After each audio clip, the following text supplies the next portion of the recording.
Yeah.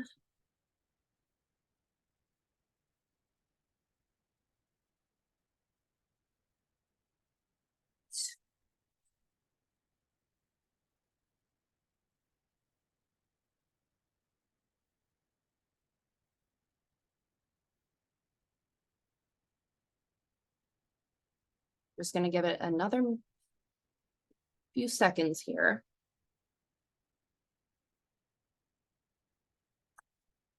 Okay. Good morning or good afternoon, everyone. We are recording today's session just to start. So just giving everyone that notice. Hello and welcome to the second of 3 campaign training workshops Disability Victory is hosting this fall, Harnessing Your Power to Advocate for Change. My name is Sarah Blahovic. My pronouns are she and her, and I am a white woman with brown shoulder length hair. I am wearing glasses and a black shirt. I am co-founder and co-director of Disability Victory. So thank you for joining us today.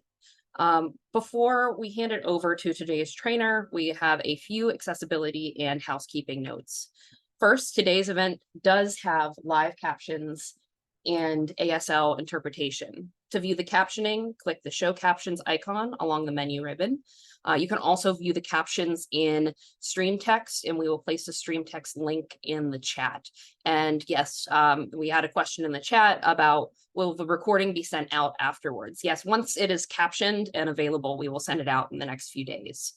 To access ASL interpretation in a separate resizable window, go to Meeting Controls toolbar at the bottom of your screen and click the interpretation icon. If you're on a smaller screen, you may have to click the More icon and then click Interpretation. Then choose American Sign Language. You will then have a floating video that will pop up and you can resize or move as needed. If you need help with accessibility during this event, please message myself or Neil Carter, our Disability Victory's other co-founder, and we will be able to help. We do invite you to submit questions throughout the workshop for our trainer, Dom. You may submit questions using the chat. The chat is set to just go to the co-hosts and the host for this so that we don't have too many chat messages flying around. They can be picked up on screen readers and be a little bit annoying. If you're on the phone and you want to ask a question, you can raise your hand. If you will be voicing questions, please try to keep them brief so we have enough time for everyone. We'll be monitoring the chat and moderating the questions. You can also email them to hello@disabilityvictory.org. And we are, again, recording today's session, and we will let you know when that is available. So hold on, let me just put the stream text link in the chat. Here we go. Just a quick note first, Disability Victory, if you're new to our organization, we are a 501c4 organization. Our mission is to build the political power of disabled progressives through training, networking, and leadership development. We envision a country where disabled people have the information, support, and skills they need to successfully lead as candidates, elected officials, and campaign staff. You can learn more and make sure you sign up for our mailing list for updates at disabilityvictory.org. And then going to the next slide, we also wanted to give a quick shout out to the National Council on Independent Living. This training and slide deck is originally adapted from a training that we conducted during Elevate campaign training for people with disabilities in 2021.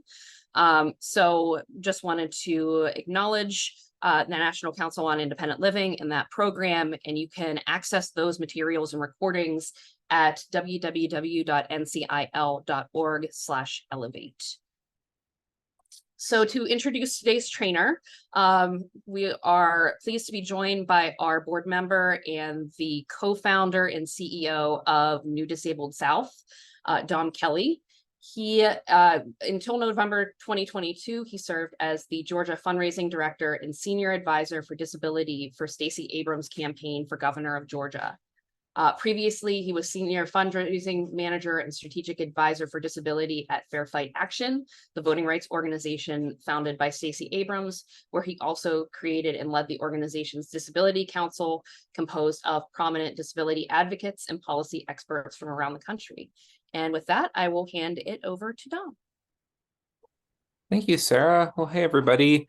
My name is Dom Kelly.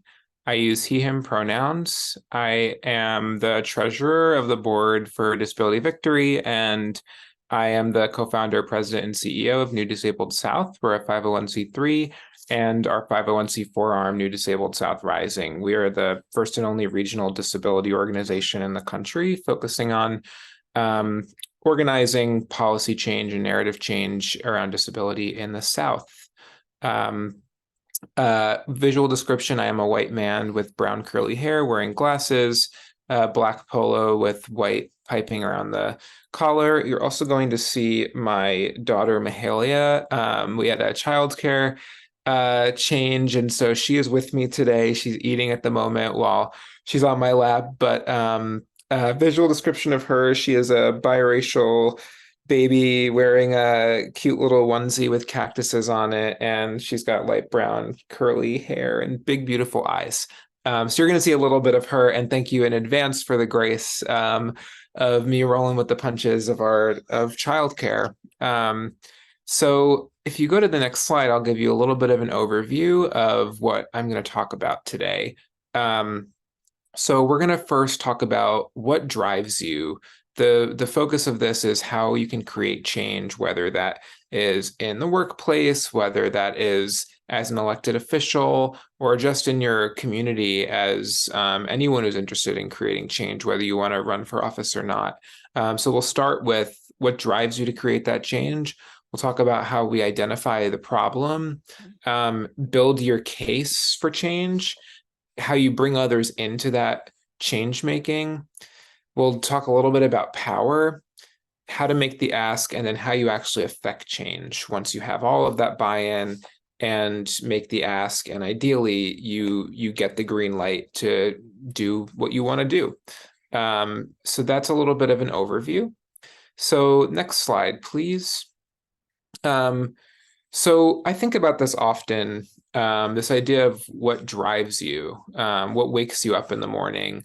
How would you like to see the world around you change? Who are the people doing the work you care about, and why should other people care? And for me, this is a question I always have to ask myself, especially as someone who works in uh, this space as a disabled person. I have, I'll share a little bit more about my story in a second. But to be very honest, sometimes this work can be a little bleak, and I really often have to go back to my why and what drives me to do this. So I think that's a good place to start and ground us in this conversation. So on the next slide, there is a picture of three young boys, triplets. I am on the far right. My fraternal triplet brother is in the middle. His name is Paul. And my identical brother is on the far left, and his name is Sean. Um, I was born a triplet. We were diagnosed with cerebral palsy when we were just about a year old.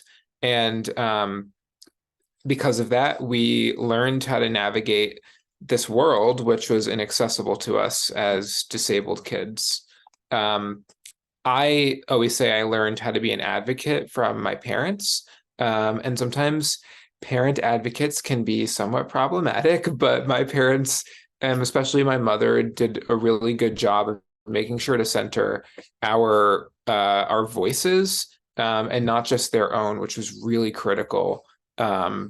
And because of that, I learned how to find my voice. My mom fought to make sure that we had equitable access to education before we started school. Um, and so I learned from uh, my mom how to, for lack of a better term, um, how to fight for what I needed, and for access and equity. And then my fraternal triplet brother died when we were 6 years old, and my identical brother and I continued that work. And because we learned from each other and we were surrounded by community, We really learned how to be advocates. And so when I think about what drives me, my why, my what, my who, like why do I do this work? For who do I do this work? Um, it is for my community. It is because I am a disabled person, but it is also because of them, my brothers, my mother, and kind of seeing this vision of a world that that I knew could be possible for me, making that become a reality. So that is what drives me, and I encourage everyone to kind of start out by thinking, what drives you? What's that personal connection? If you're a disabled person, is it your own experiences navigating a world that's inaccessible? Is it someone else in your life that drives you to advocate for yourself or someone else? Like, so starting off really thinking about what is driving you to do this work, I think is a really critical thing to start with. So next slide, please.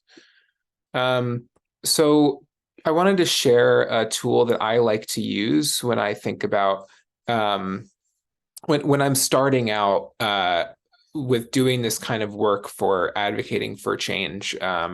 So thinking about what's inside of my sphere of control or influence, and we'll get to that specific sphere of control or influence in a minute. But when I think about my sphere of control, when I think about the problems that I want to solve, we often can think about these big problems in the world, right? Like, I would love to solve world peace. That sounds amazing. Probably not going to happen by myself. So I often have to think, I have to kind of get smaller, right? Like, what are the things that I have control over? These are things that should be easily solvable. These are things that should have solutions that are attainable. And ideally, they should have data to back them up, because that's how you're going to really make your case. So on the next slide, I'll show you the sphere of control or influence. So I go back to this very often because, again, I have big ideas, right? Like, I want to solve ableism. I want to figure out how to tear down ableism in this world. I want to make the world a fully accessible place. But the reality is, in my corner of the world here in Atlanta, Georgia, on stolen Muskogee Creek land, I can't really do that, right? I don't have the kind of power and influence and money and all the things that would enable me to actually solve those huge problems. So this brings me back to this brings me back to what I can control. So the sphere of influence, we'll start with that. The outer sphere is everything that's outside of your control or influence. So again, for example, I would love to say I have all the solutions to what's going on in the Middle East right now to solve the genocide. And I don't, right? Like, me here in Atlanta, Georgia, I don't have much that I can do. I can use my voice to speak up about injustice. I can donate where I can. But that is far outside of my control and influence.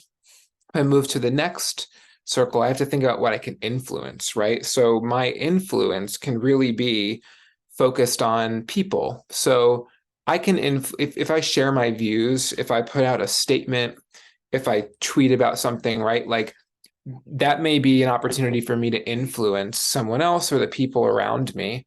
And while that may be an important starting point, that's not necessarily a solution to a problem, or a problem that I can actually tactically solve. So then I go into that inner circle, which is, what can I control? And so I'll give an example of thinking about, hello, this is Mahalia. Mahalia says hi.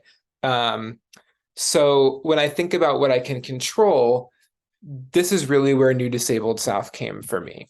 I saw that there was a need to do some really deep organizing in the South around for disabled people, that there needed to be a political home for disabled people in the South, that we needed to see transformative policy and narrative change in a short amount of time. But I also saw that there were gaps in the work that was currently happening. I saw that there were, really great people doing really good work, but working in silos.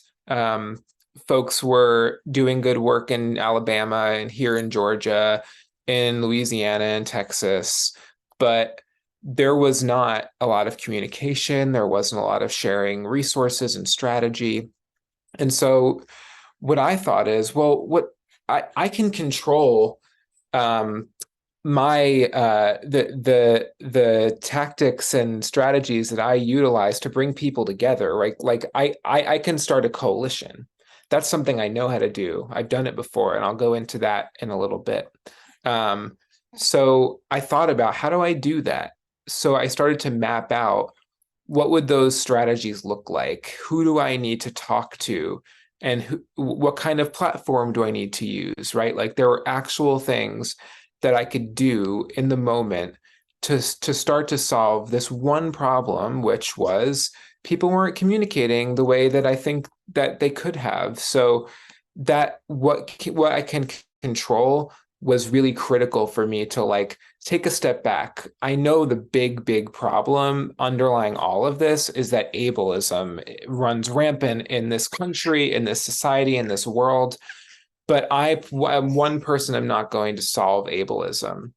I can influence others, but if I get even more granular than that, there are steps that I can take to have a little bit of control over how we actually work toward that greater vision. So that's how I start, by identifying the problem. And if you go to the next slide, again, I want to reiterate that this is talking about the things that are ideally solvable, solutions that are attainable, and then again, they should have data to back them up. Really important point here is that you should really try to focus on one problem or issue, because there are so many problems and issues, so many problems and issues that need to be solved. And and I'll give another example. When I started New Disabled South, it was strictly a coalition. That was it. And once that coalition started to form, the rest of our strategy started to build around that. So it started with one problem, which was folks are not communicating the way that they could and should. And then from there it grew. And then you shouldn't have to tackle it alone. And I'll get into some examples of how that's played out in my own work over the years. But like, you may have a great idea, and you can bring that idea to fruition, but you shouldn't have to tackle alone, and you probably don't want to. There are great people with lots of ideas, and bringing them into your circle, bring them into your work, is really critical to actually getting it off the ground. Next slide, please. So I want to give another example here. So I had done a progressive leadership fellowship a number of years back, and I had realized that I actually at the time had an opportunity to do some work around combating ableism in progressive spaces. So I realized that was a problem, but I needed to have strong data to back me up that would really go a long way in making my case that progressives needed to take this seriously. So I actually put together my own survey. And I reached out to a couple of influencer friends who had big followings on social media, and I asked them if they'd just share my survey on social media. It was that simple. That was my only ask.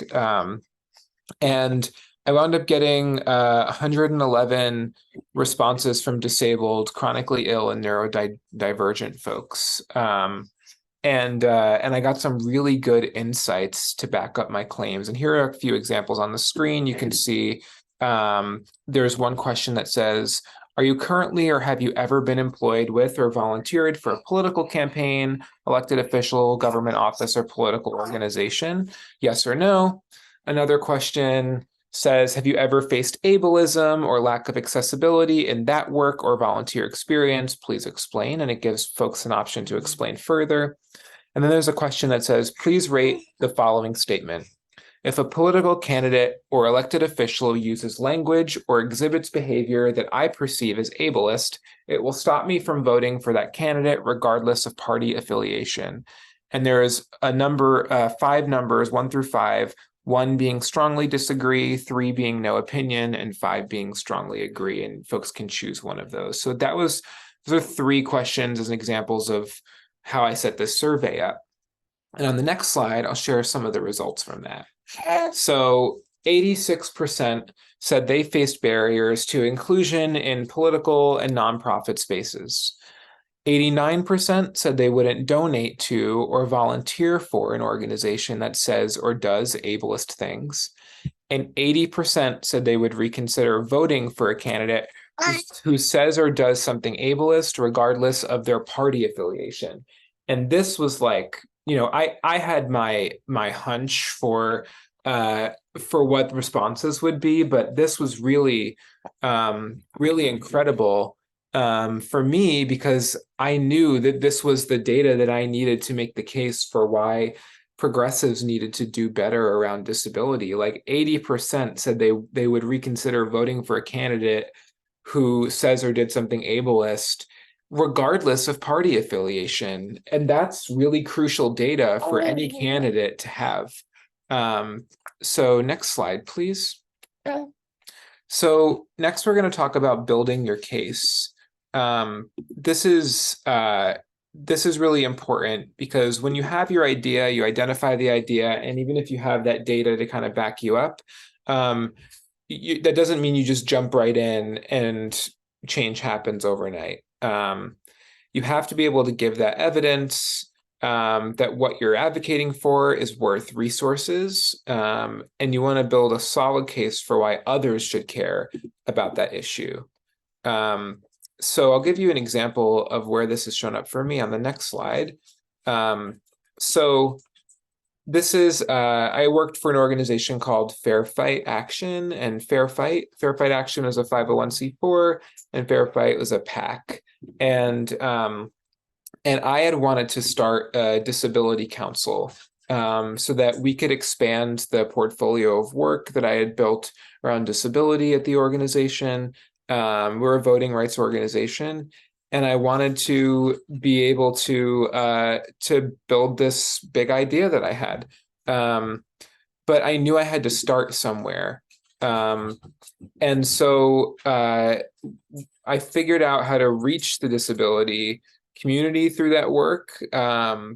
And during the 2020 election, I put together an idea for a video that targeted disabled voters in Georgia. And so I worked with our founder and chair, Stacey Abrams, to put together a video that gave voting information to disabled voters in our state about how to cast their ballots. The video had captions, ASL, image descriptions. It was fully accessible, and it was provided in a way that was easy to understand. We used plain language in the script, and we got it out on social, and it actually did numbers. It did really well, and people were really excited about it on a number of fronts. It was accessible. It was accurate. It really showcased the disability community in a way that a lot of politicians and mainstream platforms weren't doing. So next slide, please. So we also worked during the 2021 runoff to get some work done to get accessible rides to homes. So I had advocated in our organization to provide some funding to the Georgia chapter of ADAPT, so that they could organize these rides to the polls, because they needed support for voters across Georgia. So I went to our leadership and I made the case, provided data, asked for a number, and we were able to get a significant amount of money to that organization so that they could reach more voters on election day. So all of this was done because I knew this was critical, and I knew that by showing that we could do work like this, that this would help me build my case to form this disability council that I really wanted to build. So next slide, please.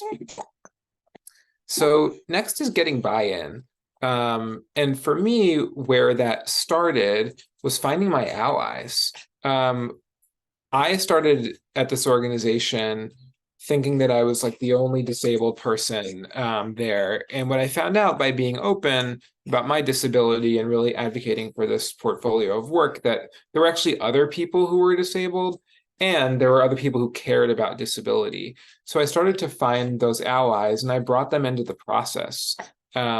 So getting buy-in is so critical. And it's not just about those in leadership. It really starts with finding those allies in your workplace, in your community, and bringing other people into the process. I'll share another example for forming New Disabled South. I started working on my idea for New Disabled South in a few different iterations in 2020. And over, the next couple of years, I really was starting to strategize and get feedback, tell trusted folks about my idea. And over that time, it started, as I mentioned, into, actually really started as like a progressive policy think tank for disability policy in the South, turned into a coalition. There was a few iterations. And Mahalia was not even alive for that, but she has lots of thoughts on this. So I started to bring people around me into this process. I started to share what I was working on. And they would give me their feedback. They would talk to me about, where I could maybe think differently, my good ideas, my bad ideas. And I started to build that community that I really needed in order to get this off the ground. So both when I worked at Fair Fight, when I was developing New Disabled South over the course of a couple of years, I found my allies. I would sit down and strategize. I would run my ideas by them. And I was open to feedback and criticism. And then I shared my progress as I went along.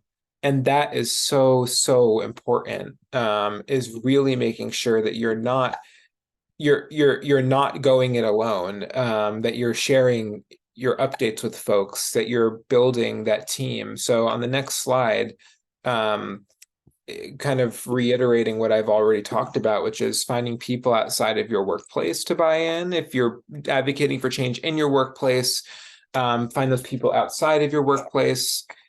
Build a little kitchen cabinet for yourself, trusted advisors, friends, mentors, former colleagues, and then don't be afraid to start from scratch. Sometimes something seems like a great idea until you tell someone else and they're like, actually, this is already happening, or actually, we thought about that and here's why that won't work. Or, they may just tell you, or you may realize yourself by talking with others that you actually maybe need to start over and rethink. And that's okay. I've been there myself many times. So don't be afraid to start from scratch. So this getting buy-in piece is really critical. You do not have to do this work alone. And when you actually go to making the case, which we'll talk about soon, it's really important for you to have, it's really important for you to have those people on your team and in your corner. Next slide, please. So understanding power. I really love this quote from Alice Walker. The most common way people give up their power is by thinking they don't have any. And this is really important for me. And this quote has been really important in my journey, because I believe we all have power. Next slide, please. So again, every one of us has power and influence, as well as people who influence us.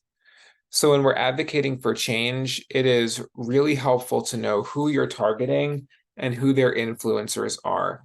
So a tool that I use, this is an organizing tool, but you can really use it in a number of scenarios. It's called power mapping. and it helps identify key decision makers and leverages their relationships to help advocate for change. So I'll show you what power mapping looks like in practice, and I'll kind of walk you through it. So on the next slide, here we go. There is a big circle in the middle of the screen that says decision maker. And there are arrows pointing out of the decision maker. So one of the arrows points to a bubble, another circle that says other. Another arrow points to another circle that says business associates. Another circle says church. Another circle says friends, family, staff, advisors. And outside of some of those outer circles, there are smaller circles. Let's say family, friends, church, business associates. Basically, this is a map for you to be able to visualize who influences who. So one of the ways this is used is if we are looking to change policy, right? So let's say we're organizing, I'll give a specific example. If we're organizing to stop Cop City in Atlanta, we know that there are key decision makers who can get this referendum on the ballot, right? If we want to put a ballot initiative on the ballot in the city of Atlanta to cancel the lease for Cop City. We know that the decision maker is going to be this Atlanta City Council or Atlanta City Mayor. From there, we're going to map out who are the folks that influence those people or that person. So that may be their church leader. That may be their friends, family, and we'll actually put specific names and people in those bubbles. And then from there, we'll kind of do more of that mapping. She agrees. Mahalia agrees. We're going to do more of that mapping from their family, friends, religious leaders, etc. So we can kind of see who influences those people. What that actually does is also helps you see who you're connected to and who you have influence over.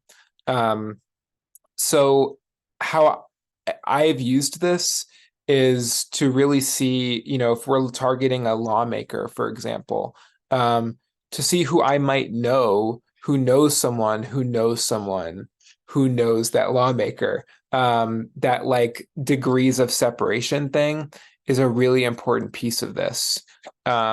So this also can be used as a way for you to understand who you influence. And so if you can map out your own network of influence and power, you can understand that you actually have a lot more connection and a lot more power than you think you do. And this doesn't necessarily just have to be used when we're talking about electoral change, policy change, when we're talking about advocating for a bill or organizing. This can be used if you're talking about your boss. If you're trying to advocate in your workplace, you put your boss in the middle and think about all the people you need to talk to get to that decision maker. Whether it is your big boss, whether it is the CEO, whoever it is, whether it's maybe it's the board chair. If you're advocating for change and you have an idea, this is a really helpful way to think about who you need to influence. Next slide, please. Thank you again for the grace with my baby. Rolling with the punches today. So when it comes to making the ask, this why question has been really, really important for me in thinking about how we actually make an ask that is impactful and that actually gets hopefully the desired results that you want. So I love this format for asking a why question. And I'm going to use the example that I used for when I was thinking about New Disabled South. So this is a good kind of thing to plug into your two, and then you think about what your contribution is, so that, and then your impact. So New Disabled South, our why statement is to build political power among disabled people in the South so that we can achieve justice, rights, and liberation in our lifetime. that was my starting why. I'll say it again. To build political power among disabled people in the South so we can achieve justice, rights, and liberation in our lifetime. That was where I started with New Disabled South. And on the next slide, please. When you're actually making the ask, whether that is your boss, the CEO, the board chair, whether it's a lawmaker, a funder, whoever it is, it's really important to start with that why question. And then you have to be really explicit about what it is you're asking for. You don't want to leave anything up for interpretation. And then be prepared to answer questions. A great example, when I worked on Stacey Abrams' campaign, I knew that we had to hire ASL interpreters, not just, I knew I could make the case to hire them as needed, but I wanted to be able to hire interpreters full time on the campaign. And so I had to be prepared when I made that ask, to come with costs. I had to have a budget in place. I had to know exactly what salary, benefits, all of those things were going to look like, because I knew that would be what they would ask. So whenever I make an ask, whether it's I'm in a fundraising meeting, I'm meeting with an elected, whoever it is, a boss internally, I make a list of questions that I think they're probably going to answer. It's a similar thing to like when we do debate prep with a candidate, you start to think through what the questions are that you want to that they might be asking during the debate, and you formulate answers and you practice those answers. I kind of use the same sort of method for when I'm going to be in an important meeting, and that's really critical for making the ask. Next slide, please. So ideally, you have made the ask and you have total buy-in, you have your allies, you have a yes, and then now you're off to the races. And how do you actually affect change? So again, we go back to bringing others into the work. You don't have to do this alone. If you can build a coalition, an advisory committee, some kind of folks thinking of a group of folks thinking about collective impact, right? Building those that network of allies, like-minded people and organizations, that is so critical to success in whatever it is that you're working toward. You want to make sure if it's an internal workplace or you're answering to a board or funders or whoever else, that you're managing up effectively. And that means that you are providing updates with those folks about your progress. That means that you are asking questions when needed. You're being really clear in your communication, because when you have buy-in and support, you don't want to lose that. And then don't be afraid to reassess and change course if things change. Oftentimes things change. And on the next slide, I'll show you an example of once I got that yes on the Disability Council at Fair Fight, we started to do some actual work. This is a statement we put out around the John Lewis Voting Rights Advancement Act, to advocate for that. And I really started to see the fruits of that labor. And it's not always going to happen right away. It's not always going to happen the way that you envisioned, but you can start to create change. And the last thing I'll say is, in my organization, New Disabled South, I started the organization by talking to friends about what I wanted to build. I reached out to a friend to mentor me. She agreed to mentor me, and we worked on narrowing down my idea. And at some point she said, I think your next step is just tell one other person about what you're doing. And I did. And it was a friend who worked for a funder. And from there, I got funds committed to be able to get my organization off the ground. And that's when I knew that I could actually do this. And now, as of today, we're a 9-person full-time team and doing work that I never could have imagined. And I'm still always making the case. I'm still working to get funders to understand the necessity of organizing a disability community, because oftentimes funders don't see the importance of progressive, like this progressive work around disability. It is daily work for me, and I use this process. I think about what's in my sphere of control or influence. I bring my allies into it. I make the case through data, and I make an ask in a thoughtful way. I think about the questions that they will ask. I think about my why statement. And I do that every single day, not just with big picture things, but with daily decisions that I have to make as a leader. So I hope that this has been a real helpful framework for thinking about how you can create change, whether you're running for office, whether you're working on a campaign or in an organization, or really maybe just in your community. I know for me, I'm Jewish, and at my synagogue, I wanted to create a group that would be able to advance disability justice in the Jewish community. And I used this process to start that, and I did. And that is like, an ongoing thing, but like I don't get paid for that. That's not a job. That's just something I wanted to do, because I saw that there was a necessity for that in my local community and in my religious community. And so this can be used in so many different scenarios. And I hope that this framework is helpful for you as you go out in the world and become a change maker, however you choose to do that. So with that, I will turn it over to you all to ask me any and all questions that you might have for me. And thank you so much for giving me the time. Thank you, Dom.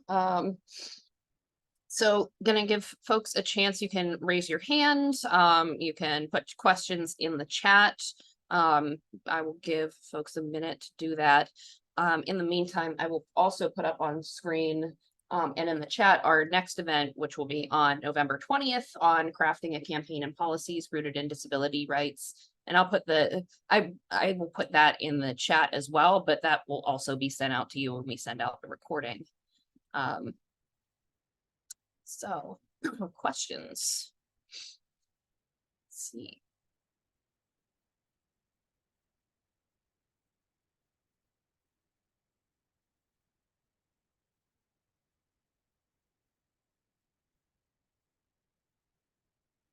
If we have any here.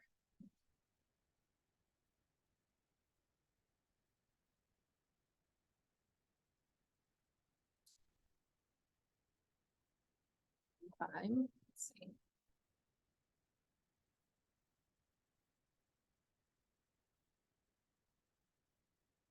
Folks a minute here. I got a direct question. Oh, okay. Great. So the question is, I've heard of mission creep, and it sounds like some of what you're saying is like that. How do you avoid mission creep? That is a great question. I think that it is sometimes there's two things I'm thinking. One is mission creep is a really valid concern.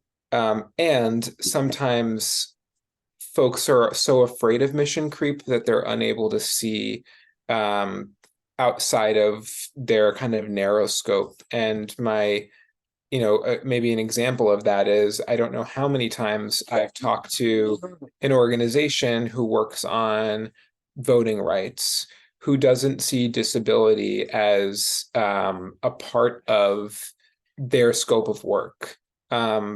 They may see it as mission creep or be afraid that it's mission creep, but in reality, we know, especially if you're disabled, that you can't work on voting rights without thinking about disabled voters. And so on that end, I really have to, again, go back to that using data and really building a solid case for why something is critical to this work. Now, mission creep can be real.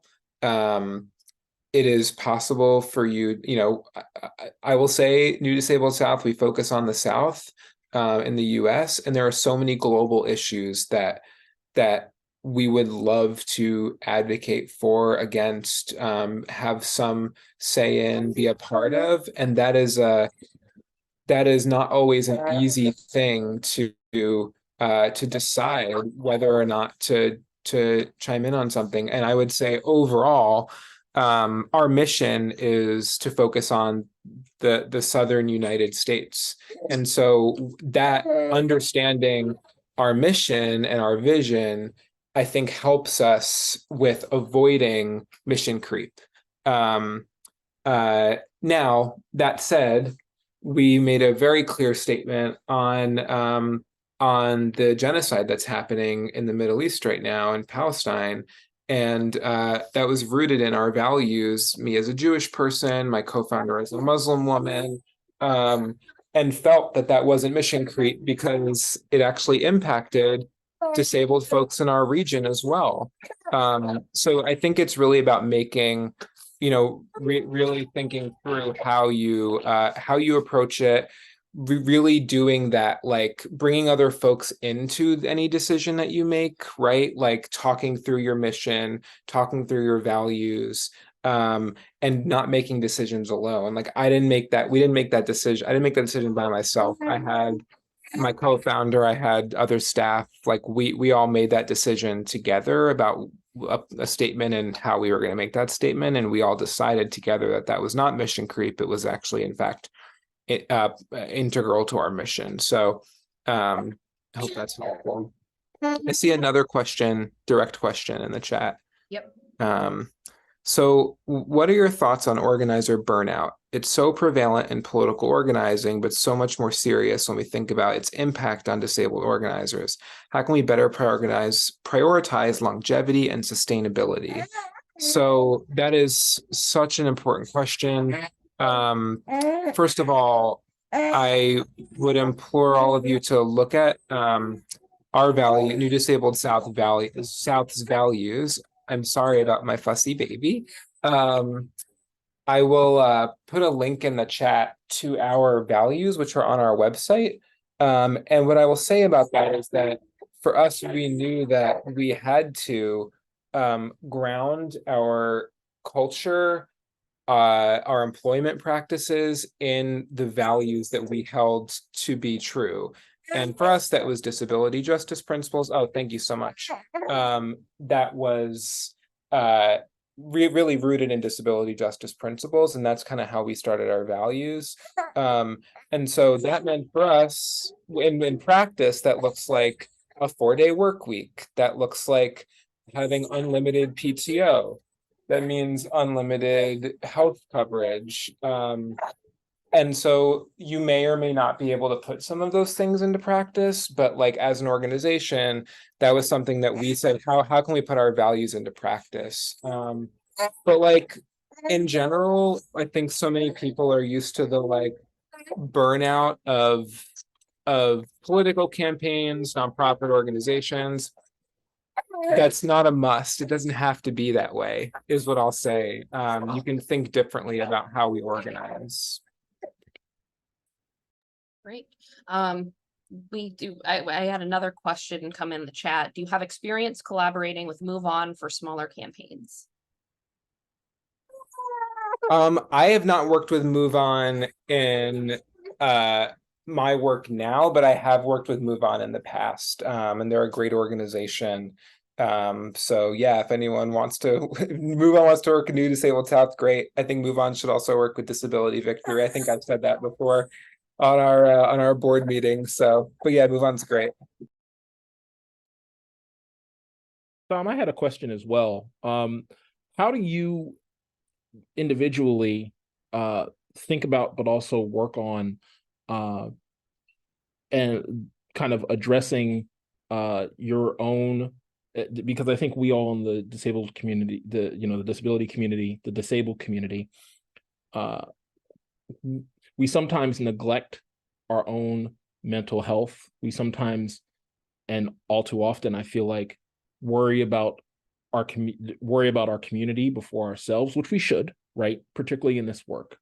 But as we think about you with your young daughter here and extending you grace to take care of your young daughter while we're on live, and thinking about that organizing work that you're also doing, not just with Disability Victory, but obviously with New Disabled South, how do you address the kind of internalized thought process of you're doing too much, while also navigating your work-life balance, and then finally addressing the kind of internalized way that we in the disability community deal with our own kind of internalized knocking ourselves down a peg, and kind of that own kind of self-deprecating attitude that we unfortunately in the disability community know all too well. Oh, such a good question. So I am learning how to not say yes to everything. That is an ongoing journey of learning for me because I'm not great at it. But also part of it is like giving myself more grace. Like, I couldn't have imagined, like, before I had a kid, to be honest with you, like doing this right now. Like, I would have been, and I wouldn't have judged someone else, I don't think, but I would have judged myself very harshly. Like, oh, I should have planned for this. But like the truth is, I did all the planning I could. And like, stuff happens, right? Like childcare falls through. So I am learning how to navigate the realities of organizing, being a leader, being a parent, like, and giving myself grace and not saying yes to everything. And then finally, like, for me, it's like setting really clear boundaries around my work. Like, we have a 4-day work week. Everyone takes that work week. I'm not always great at it, to be honest with you. And I'm working on it every day. I have to try to set a time when I stop working and focus on family. I have to set a time where, I know the baby's going to be in bed at a certain time. So my wife and I watch TV together or whatever we do. Like I have to shut things off. And that's the same with like social media. Like I can just doom scroll like no one. And like learning how to set boundaries around all of that is so critical to my own, sustainability. And again, it's also just like rolling with the punches, like going with the flow here, giving myself grace, and also extending that grace to others, because I think it comes back to us. You agree? Yeah. We had just another comment here on someone said that the 4-day work week, salary and unlimited PTO are living your values, and also said mom of a 6-month-old, totally have been on Zooms where he's had to join. So definitely something where flexibility, and I think in terms of campaigns, there can be a lot of there's a lack of flexibility in campaigns, and it leads to a lot of organizer burnout. The whole 24/7, like, put things off until after the campaign's over attitude in campaign is something that is a challenge for disabled people. So yeah, we do have another question. What strategies do you recommend to keep the disabled population at the center of your mission, particularly those who are nonverbal or have communication deficits? I think for me, that is like ensuring that to the best of our ability that we center access for everybody. So that's like making sure that plain language is a key component of our comms, our press releases, any campaign we're doing, like plain language, ASL, like that is all critical. And then honestly, asking people what their communication needs are when we do this kind of organizing work is like really valuable. Making sure that we're centering everyone's needs means asking people what they need and then trying to meet that as best we can. Great. Any other questions? And I'll say, from the standpoint of Disability Victory, it's the same thing, making sure that we are providing ASL and cart captioning for our events, making sure as much as possible to sure our work is accessible, available in multiple formats. It's a little bit it can be a challenge sometimes because we're a smaller organization than New Disabled South at this point. And so whenever you're really starting up, you're on that shoestring budget, but we still say that, we have to be able to have these events be accessible. And that is a top priority, and then making that work. And so if we can do it, these campaigns and organizations that have multi-million-dollar budgets and are much larger political parties, there's no excuse for them not to do it. And we just need to, as a community, continue to organize and push for that. And that's something that we've seen over the years with Crip the Vote and all of these other many disabled organizers who have come into this space, and we're starting to move the needle on that. Okay, so it is 1:56. Thank you to Dom for not just your presentation today, but doing it under some circumstances that are less than ideal, although we do love a cute baby. So we're gonna go ahead and stop here because I do not see any more questions. As I said before, our next webinar, our next workshop for the fall is on Monday, November 20th at 8 p.m. Eastern. So it is an evening one. That will be with our board member, Rebecca Lamort, who is a former candidate for New York City Council. And she'll be bringing her experience and expertise around her campaign to talk about crafting a campaign and policies rooted in disability rights. I shared in the chat earlier, and I will send out as well after when we send out the recording, the link to register for that. So we hope to see you there. And thank you all for joining us today. And with that, I'm going to stop the recording. Thank you all so much. Thank you.